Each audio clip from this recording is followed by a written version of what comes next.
বিপদ আপদ মুসিবত, রোগ ব্যাধি, ঋণ, অভাব অনটন, চারিদিকে বিপদ। চারিদিক হতে আপনি একেবারে জেরবার হয়ে গেছেন। যেদিকে তাকাচ্ছেন সেদিকেই বিপদ। টাকা নেই, পয়সা নেই, উন্নতি নেই, আবার ঘন ঘন রোগ ব্যাধিতে আক্রান্ত হচ্ছেন।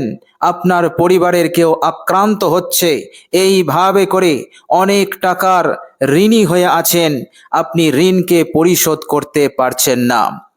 কি করে পরিশোধ করবেন? আয় উন্নতি নেই, রিজিকে তারাক্কি নেই। এইভাবে করে বরকতের দরজা, উন্নতির দরজা আপনার জন্য খুলছে না, একেবারে যেন বন্ধ হয়ে আছে, লক হয়ে আছে। এইভাবে করে আপনি কঠিন পরিস্থিতির শিকার, আপনি কঠিন মুসিবতের মধ্যে আছেন। প্রিয় দর্শক, এই রকম কঠিন হালতে, এই রকম কঠিন সংকটময় পরিস্থিতিতে এই অসাধারণ দোয়াটি আপনি মাত্র ৪১ বার পাঠ করুন। প্রিয় দর্শক, আপনি যদি আন্তরিকতার সহিত মহান রব্বুল আলামিনকে স্মরণ করতে পারেন, এই অসাধারণ দোয়াটি পাঠ করে ইনশাআল্লাহ রোগ ব্যাধি দূর হয়ে যাবে, অভাব অনটন দূর হয়ে যাবে। এই রকম ভাবে হাজার বিপদ মুসিবত, হাজার সমস্যার সমাধান আপনি দ্রুত পেয়ে যাবেন। আল্লাহ রাব্বুল আলামিন আপনার এই অসহায় অবস্থায়, আপনার এই কঠিন বিপদে তিনি সাহায্য করবেন, দ্রুত মদত করবেন, এমন সাহায্য করবেন যে আল্লাহ রাব্বুল আলামিন আপনাকে পরিপূর্ণরূপে মুক্তি দান করে দেবেন, আপনাকে নাজাত দিয়ে দেবেন। এইভাবে করে আল্লাহ রাব্বুল আলামিন আপনার রিজিকে এত তারাক্কি দেবেন যে আপনি সম্পদ রাখার জায়গা পাবেন না। আল্লাহ সুবহানাহু ওয়া তাআলা আপনার হালতকে সংশোধন করে দেবেন। আল্লাহ রাব্বুল আলামিন আপনার খারাপ সময়কে দূর করে দিয়ে সুসময় দান করে দেবেন। বলুন সুবহানাল্লাহ। প্রিয় দর্শক, আজ থেকে 1400 বছর পূর্বে বিশ্বনবী সাল্লাল্লাহু আলাইহি ওয়াসাল্লামের জমানা, সেই উন্নত মানের জমানা, সেই বরকতপূর্ণ জমানায় এক সাহাবী এতটাই বিপদগ্রস্ত হয়ে পড়েছিলেন, এতটাই দুর্দশাগ্রস্ত হয়ে পড়েছিলেন যে বিশ্বনবী সাল্লাল্লাহু আলাইহি ওয়াসাল্লাম দেখা মাত্রই তিনার চোখে পানি এসে গিয়েছিল। প্রিয় দর্শক, সেই সাহাবীর জীবনে রোগ ব্যাধি থেকে শুরু করে অভাব অনটন, চারিদিক হতে হাজার বিপদ মুসিবত যেন ঘিরে ধরেছিল। সেই সাহাবী একেবারে তার জীবনটা বেস্বাদ হয়ে গিয়েছিল। সেই সাহাবীর সংসারে কোনো উন্নতি ছিল না। তার যেন মনে হচ্ছিল যে এই দুনিয়া তার জন্য নরক, এই দুনিয়া তার জন্য বিপদ। বিশ্বনবী সাল্লাল্লাহু আলাইহি ওয়াসাল্লাম সেই সাহাবীকে এই অসাধারণ দোয়াটি শেখালেন, আর সেই সাহাবী এই অসাধারণ দোয়াটি পাঠ করতে লাগলেন। আল্লাহ রাব্বুল আলামিন কয়েক দিনের মধ্যেই তার এই বদ হালতকে, তার এই খারাপ সময়কে দূর করে দিয়ে, রোগ ব্যাধিকে দূর করে দিয়ে আল্লাহ রাব্বুল আলামিন ধন সম্পদ, তারাক্কি, উন্নতি, বরকত দিয়ে আল্লাহ রাব্বুল আলামিন তাকে মালামাল করে দিয়েছিলেন। বলুন সুবহানাল্লাহ। প্রিয় দর্শক, হাদিস শরীফের মধ্যে এসেছে, হযরত আবু হুরায়রা রাদিয়াল্লাহু তাআলা আনহু তিনি বলছেন, বিশ্বনবী সাল্লাল্লাহু আলাইহি ওয়াসাল্লাম তিনি এক সময় আমার হাতটি ধরে রাস্তা দিয়ে চলছেন। এইভাবে করে চলতে চলতে আমরা এমন একটি জায়গায় পৌঁছালাম যেখানে এক সাহাবী দাঁড়িয়েছিলেন এবং সেই সাহাবীর পরনে ছিল পুরাতন জামা, তালি দেওয়া জামা, এবং তার চেহারা ছিল একেবারে মলিন, ময়লাযুক্ত। দেখে মনে হচ্ছে যে কঠিন কোনো রোগে আক্রান্ত হয়ে আছে, একেবারেই দুর্দশাগ্রস্ত। বিশ্বনবী সাল্লাল্লাহু আলাইহি ওয়াসাল্লাম দেখা মাত্রই তিনি চিনে ফেললেন যে এ তো আমার সাহাবী। বিশ্বনবী সাল্লাল্লাহু আলাইহি ওয়াসাল্লাম যখনই কোনো দুর্দশাগ্রস্ত মানুষকে দেখতেন, শুধু সাহাবী বলে নয়, যখনই কোনো দুর্দশাগ্রস্ত মানুষকে দেখতেন সঙ্গে সঙ্গে তার কাছে যেতেন, তার হাল জিজ্ঞাসা করতেন এবং যতটুকু তিনি পারতেন তিনি তেনার সামর্থ্য অনুযায়ী সেই মানুষটাকে হেল্প করতেন, সাহায্য করতেন। বিশ্বনবী সাল্লাল্লাহু আলাইহি ওয়াসাল্লামের ছিল এটি এক মহান আদর্শ। বিশ্বনবী সাল্লাল্লাহু আলাইহি ওয়াসাল্লাম বলেছেন, পৃথিবীর কোনো মুসলমান পৃথিবীর কোনো মানুষকে সাহায্য করার জন্য তার হেল্প করার জন্য, তাকে উপকার করার জন্য সে যদি ঘর হতে বার হয়, আল্লাহর নবী সাল্লাল্লাহু আলাইহি সাল্লাম বলেছেন আল্লাহ রাব্বুল আলামিন তার আমল নামাতে 10 বছর ইতিকাফ করার সওয়াব আল্লাহ পাক দান করে দেবেন। বলুন সুবহানাল্লাহ। বিশ্বনবী সাল্লাল্লাহু আলাইহি সাল্লাম বলেছেন, হে আমার সাহাবীরা, তোমরা শুনে রাখো, যে ব্যক্তি একদিন ইতিকাফ করবে আল্লাহ রাব্বুল আলামিন তাকে জাহান্নাম হতে 3 খন্দক দূরত্ব করে দেবেন। প্রিয় দর্শক, 1 খন্দকের দূরত্ব হচ্ছে এই জমিন থেকে আসমান। বলুন সুবহানাল্লাহ। তাহলে 3 খন্দক দূরত্ব আল্লাহ রাব্বুল আলামিন করে দেবেন জাহান্নাম হতে। প্রিয় দর্শক, এটি হচ্ছে একদিন ইতিকাফ করলে। তাহলে এবার আপনি ধারণা করুন, আপনি হিসাব করুন, 10 বছর লাগাতার ইতিকাফ করলে আপনি কত বড় প্রতিদান পাবেন। আল্লাহ রাব্বুল আলামিন জাহান্নাম হতে আপনাকে কতটা দূরে রাখবেন। আল্লাহ রাব্বুল আলামিন বুঝিয়ে দিলেন, আমার এই বান্দার জন্য জান্নাতটা ওয়াজিব হয়ে যাবে, সে অবশ্যই জান্নাতের বাসিন্দাদের মধ্যে একজন হবে। বলুন সুবহানাল্লাহ। প্রিয় দর্শক, আল্লাহর নবী সাল্লাল্লাহু আলাইহি সাল্লাম বললেন, উপকার করার নিয়তে সে বার হয়েছে, উপকার এখনো করেনি। আর যদি সে উপকার করে ফেলে তাহলে আল্লাহ রাব্বুল আলামিন তাকে কতটা মর্যাদা দান করবেন এবং জান্নাতের কতটা উঁচু মাকামে আল্লাহ রাব্বুল আলামিন তাকে রাখবেন, যা আমরা কখনো কল্পনা করতে পারবো না। বলুন সুবহানাল্লাহ। তো বিশ্বনবী সাল্লাল্লাহু আলাইহি সাল্লাম তিনি কোনো দুর্দশাগ্রস্ত মানুষকে দেখলে তিনি থাকতে পারতেন না যতক্ষণ পর্যন্ত তার হাল হাকিকাত না জানতেন। প্রিয় দর্শক, সাহাবীর এই দুর্দশা হাল দেখে বিশ্বনবী সাল্লাল্লাহু আলাইহি সাল্লাম সেই সাহাবীর কাছে গেলেন এবং জিজ্ঞাসা করলেন, তোমার হাল এমন কেন? তোমার কি হয়েছে? তুমি এত দুর্দশাগ্রস্ত কেন? তখন সেই সাহাবী বললেন, ইয়া রাসূলুল্লাহ, ইয়া হাবিবাল্লাহ, রোগ ব্যাধি, অভাব অনটন, সংসারের কষ্ট আমাকে এই হাল বানিয়ে দিয়েছে, আমাকে বেহাল করে দিয়েছে। ইয়া রাসূলুল্লাহ, আমি এখন কি করব? আল্লাহর নবী সাল্লাল্লাহু আলাইহি সাল্লাম তিনি তখন সেই সাহাবীকে বললেন যে, হে আমার সাহাবী, তুমি এই দোয়াটি পাঠ করবে। যে দোয়াটি বিশ্বনবী শেখালেন, সেই দোয়াটি আজকে আমি আপনাদের সঙ্গে শেয়ার করব। প্রিয় দর্শক, বিশ্বনবী সাল্লাল্লাহু আলাইহি সাল্লাম কোনো বিজনেসের কথা বলেননি, কোনো কাজের কথা বলেননি। আল্লাহর নবী সাল্লাল্লাহু আলাইহি সাল্লাম সর্বপ্রথম তিনি দোয়া শেখালেন। তিনি বললেন, তুমি এই দোয়াটি আগে করো। এরপর বিশ্বনবী সাল্লাল্লাহু আলাইহি সাল্লাম আরো অনেক কথা বলে দোয়াটি শিখিয়ে তিনি সেখান থেকে চলে আসলেন। বর্ণনাকারী হযরত আবু হুরায়রা রাদিয়াল্লাহু তাআলা আনহু তিনি বলছেন, আবারও একদিন, বেশি দিন হয়নি, কয়েক দিনের মধ্যেই বিশ্বনবী সাল্লাল্লাহু আলাইহি সাল্লাম আমাকে নিয়ে চললেন সেই জায়গাতে। এইভাবে করে আমরা যখন চলতে চলতে সেই জায়গায় পৌঁছে গেলাম এবং সেই জায়গায় সেই দুর্দশাগ্রস্ত সাহাবীর বাড়ি ছিল। সাহাবী দেখা মাত্রই, রাসূলুল্লাহ সাল্লাল্লাহু আলাইহি সাল্লামকে দেখা মাত্রই ছুটে আসলেন। হযরত আবু হুরায়রা রাদিয়াল্লাহু তাআলা আনহু বলছেন, এবার সেই দুর্দশাগ্রস্ত সাহাবীর চেহারা পুরো পাল্টে গিয়েছিল। তার মুখে ছিল হাসি, তার পরনে ছিল উত্তম পোশাক। এভাবে করে তার দেখে মনে হচ্ছিল সে অনেক আনন্দে আছে, সে অনেক খুশিতে আছে, সে অনেক আনন্দে আছে। তার হালত, তার বদ হালত, তার খারাপ সময়টা চলে গেছে, তার সুসময় এসে গেছে। হযরত আবু হুরায়রা রাদিয়াল্লাহু তাআলা আনহু বলছেন, আমাদের দেখে এমনটা মনে হলো। সেই সাহাবী ছুটতে ছুটতে এসে সালাম দিলেন আর বললেন, ইয়া রাসূলুল্লাহ, আল্লাহ রাব্বুল আলামিনের লাখ শুকর, আপনি যে দোয়াটি আমাকে শিখিয়েছিলেন সেই দোয়াটি আমি সেই দিন থেকে আমল শুরু করে দিয়েছিলাম। আল্লাহ রাব্বুল আলামিন এই আমলের বরকতে, এই দোয়ার বরকতে আমার সব যন্ত্রণা, আমার সব দুঃখ, রোগ ব্যাধি দূর হয়ে গেছে, মুসিবত দূর হয়ে গেছে।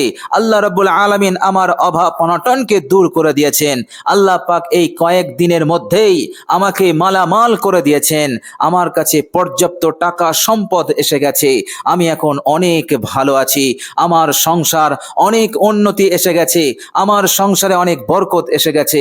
ইয়া রাসূলুল্লাহ, আল্লাহ রাব্বুল আলামিন নিজের ফজল এবং কারামে আমার সব দুঃখ দূর করে দিয়েছেন, আমার সব কষ্ট দূর করে দিয়েছেন। বলুন সুবহানাল্লাহ। বিশ্বনবী সাল্লাল্লাহু আলাইহি সাল্লাম তার মুখ থেকে এই কথাগুলো শুনলেন এবং তার হালত সুন্দর দেখে আল্লাহর নবী সাল্লাল্লাহু আলাইহি ওয়াসাল্লামও তিনি খুশি হলেন, আনন্দ পেলেন। বলুন সুবহানাল্লাহ। তো প্রিয় দর্শক, আপনি যদি কঠিন বিপদ মুসিবতের মধ্যে থাকেন, ঘন ঘন যদি রোগ ব্যাধি হয়, এইভাবে করে আপনার যদি অনেক টাকার ঋণ থাকে, আপনি ঋণ পরিশোধ করতে পারছেন না, এইভাবে করে অভাব অনটন লেগেই থাকে, তারা কি হয় না, উন্নতি হয় না, ব্যবসাতে তারা কি হয় না, চাষে উন্নতি হয় না, এইভাবে করে আপনি যে কারোবার করছেন সেই কারোবারে আপনি বরকত পান না, ইনশাআল্লাহ আপনি এই দোয়াটি পাঠ করুন। এক জায়গায় বসে আন্তরিকতার সহিত মহান রব্বুল আলামিনের উপরে আস্থা ভরসা রেখে, তাওয়াক্কুল রেখে আপনি দোয়াটি পাঠ করুন। ইনশাআল্লাহ আল্লাহ সুবহানাহু ওয়া তাআলা আপনার জিন্দেগিকেও সুন্দর বানিয়ে দেবেন, সুখময় বানিয়ে দেবেন, উন্নতি শুরু হয়ে যাবে, সংসারের কষ্ট দূর হয়ে যাবে, সংসারে উন্নতি শুরু হয়ে যাবে, যা আল্লাহ রাব্বুল আলামিন আর বন্ধ করবেন না। কেননা আল্লাহ রাব্বুল আলামিন সেই বান্দার ওপর অনেক মেহেরবান হয়ে যাবেন, দয়ালু হয়ে যাবেন। এইভাবে করে আল্লাহ রাব্বুল আলামিন হার হাজতকে পূরণ করে দেবেন, মনের আশা আকাঙ্ক্ষাকে আল্লাহ পাক পূরণ করে দিয়ে তাকে সন্তুষ্ট করে দেবেন। বলুন সুবহানাল্লাহ। কেননা আল্লাহ রাব্বুল আলামিন পবিত্র কোরআনুল কারীমের মধ্যে সূরা মুমিন আয়াত নাম্বার 60, সেখানে তিনি বলেছেন, বিসমিল্লাহির রহমানির রহিম, ওয়াকালা রাব্বুকুম উদউনি আস্তাজিব লাকুম। তোমার প্রতিপালক বলেছেন, তোমরা রবের কাছে দোয়া করো, তোমরা রবের কাছে কামনা করো। রব বলেছে, তোমাদের কামনাকে আমি গ্রহণ করব, তোমাদের কামনা দোয়াকে আমি কবুল করে নেব, আমি প্রত্যাখ্যান করব না। বিশ্বনবী সাল্লাল্লাহু আলাইহি সাল্লাম এক হাদিস শরীফের মধ্যে বলেছেন, আল্লাহ রাব্বুল আলামিন বলেছেন, বান্দা যখন আমার কাছে দোয়া করে, আমার লজ্জা হয় আমার বান্দাকে প্রত্যাখ্যান করতে, তার দোয়াকে খালি হাতে ফিরিয়ে দিতে আমার লজ্জা বোধ হয়। সুতরাং আল্লাহ রাব্বুল আলামিন বলছেন যে আমি আমার বান্দাকে খালি হাতে ফেরাই না, তাকে আমি এত দেই যে তাকে আমি সন্তুষ্ট করে দেই। বলুন সুবহানাল্লাহ। প্রিয় দর্শক, এইভাবে করে আল্লাহ রাব্বুল আলামিন অনেক খুশি হন, অনেক আনন্দিত হন যখন কোনো বান্দা ও বান্দি তেনার কাছে দোয়া করে, প্রার্থনা করে, কামনা করে। বলুন সুবহানাল্লাহ। তো প্রিয় দর্শক, চলুন এবার আমরা জেনে নেব সেই অসাধারণ দোয়াটি কি। প্রিয় দর্শক, আপনি যখন দোয়াটি পাঠ করবেন, অবশ্যই অজু অবস্থায়, পাক এবং পবিত্র অবস্থায় আপনি আমলটি করবেন। প্রিয় দর্শক, উত্তম রূপে আপনি অজু করে নেবেন। অজু করার পর একবার কালেমায়ে শাহাদাত পাঠ করে নেবেন, আশহাদু আল্লা ইলাহা ইল্লাল্লাহু ওয়াহদাহু লা শারীকা লাহু ওয়া আশহাদু আন্না মুহাম্মাদান আবদুহু ওয়া রাসূলুহু। প্রিয় দর্শক, আপনি কালেমায়ে শাহাদাতটি পাঠ করবেন, আল্লাহ পাক আপনার জন্য জান্নাতের সিদ্ধান্ত নেবেন, জান্নাতের ফয়সালা করে দেবেন। বলুন সুবহানাল্লাহ।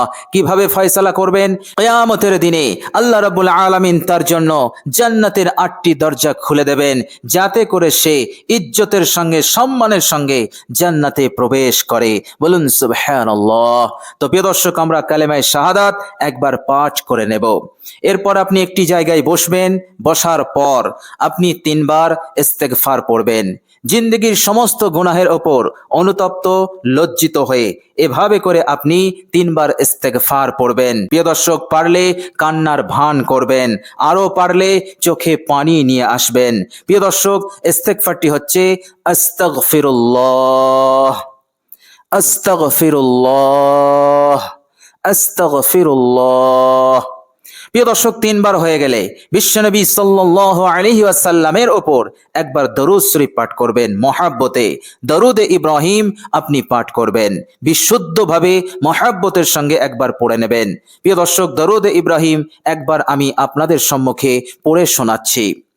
আল্লাহুম্মা সাল্লি আলা মুহাম্মাদিন وعلى آل محمد كما صليت على إبراهيم وعلى আলি ইব্রাহিম ইন্নাকা হামিদুম মাজিদ।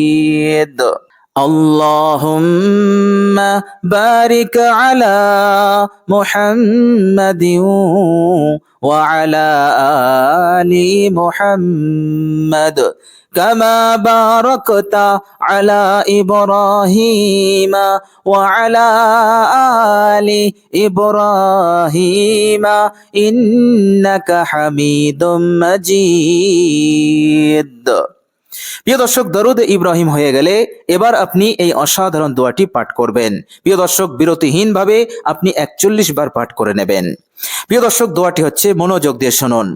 বিসমিল্লাহির রহমানির রহিম ওয়া তাওয়াক্কাল আলাল হাইয়িল্লাযী লা ইয়ামুত আলহামদুলিল্লাহিল্লাযী লাম ইয়াত্তাখিয ওয়ালাদা ওয়া তাওয়াক্কাল আলাল হাইয়িল্লাযী লা ইয়ামুত আলহামদুলিল্লাহিল্লাযী লাম ইয়াত্তাখিয ওয়ালাদা। প্রিয় দর্শক, এই অসাধারণ দোয়াটি আপনি পাঠ করবেন আন্তরিকতার সহিত। বিশ্বনবী সাল্লাল্লাহু আলাইহি ওয়াসাল্লাম বলেছেন, তুমি যে উদ্দেশ্যে আল্লাহ পাকের কাছে দোয়া করবে সেই উদ্দেশ্য পূরণ হবেই। আল্লাহ পাক পূরণ করে দেবে নই, এর মধ্যে কোনো সন্দেহ নেই।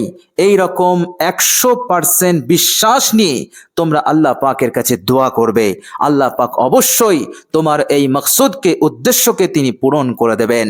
তোমার খারাপ সময়কে দূর করে দিয়ে তোমার জীবনের সুসময় দান করবেন। সব বিপদ মুসিবতকে দূর করে দিয়ে আল্লাহ রাব্বুল আলামিন আপনার জিন্দেগিতে এক পরিবর্তন এনে দেবেন এবং খুশহালি সুখময় জীবন আল্লাহ পাক দান করে দেবেন। আর কখনো কোনোদিন টাকা পয়সার কষ্ট হবে না, টাকা পয়সার অভাব অনটন থাকবে না। আল্লাহ রাব্বুল আলামিন সব দিক হতে আল্লাহ পাক মালামাল করে রেখে দেবেন। এভাবে করে আপনি সারা জীবন সুখে শান্তিতে এই দুনিয়ার বুকে বসবাস করতে পারবেন ইনশাআল্লাহ। প্রিয় দর্শক, আল্লাহ রাব্বুল আলামিনের কাছে দোয়া করি, আল্লাহ রাব্বুল আলামিন যেন আমাদের সকলকে এই অসাধারণ দোয়াটি পাঠ করার তৌফিক দান করে দেন। সকলে বলি আমিন সুম্মা আমিন। প্রিয় দর্শক, কমেন্ট বক্সে একবার আমিন লিখে দেবেন। আজ এ পর্যন্তই। সকলে ভালো থাকবেন, সুস্থ থাকবেন। ভিডিওটি ভালো লাগলে একটি লাইক এবং শেয়ার করে দেবেন। প্রিয় দর্শক, শেষে আমার আন্তরিক সালাম নেবেন। আসসালামু আলাইকুম ওয়া রাহমাতুল্লাহি ওয়া বারাকাতুহু।